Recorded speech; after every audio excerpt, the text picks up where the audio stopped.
My name's Russell Thorp and I'm from New Zealand. I've worked in Papua New Guinea. I was born there, raised in an animistic Melanesian culture, and through that experience I've learnt a lot. Went back as a missionary with my wife and family later on to teach in a theological school, and we've been wrestling with a number of things, and one of the things we wrestle with is their understanding of grace and the gospel.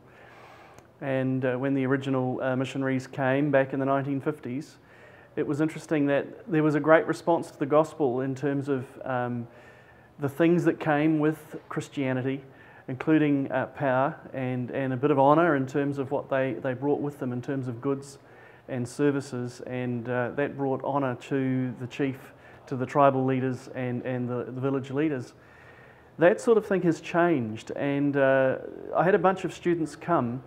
And one of the things that we used to ask them, an interesting question was, if you, as a Christian, stole a tin of fish and you walked out onto the road and you were killed, would you go to heaven or would you go to hell?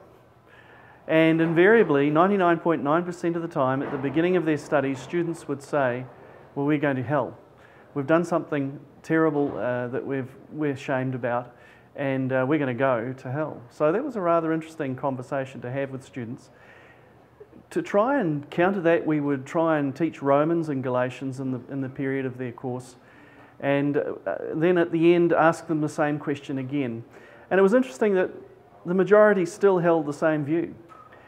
So perhaps there was a bit of a gap in our ministry, a gap in the gospel understanding, and having an understanding, really the seminar is about the journey we've been on in understanding honour shame and what that means for us in terms of thinking about the curriculum, the type of teaching that's required to fill the gap, in a sense, of the understanding of these students and faculty in a Melanesian context, but it could be a context anywhere else in the world, actually.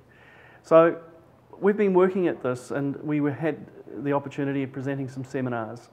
And these seminars were looking at, particularly beginning with David and Goliath, and looking at the principles of honour and shame and realising what those were in terms of naming them, so that we could then look at the life of Jesus and understand the honour-shame context of Jesus in such a way that there would be a greater depth of understanding in terms of the honour that ought to come to Christ through a relationship with Him. And so we're in a bit of a journey still about how that will work. The seminar is largely about that journey. So join us with that if you can. Thanks.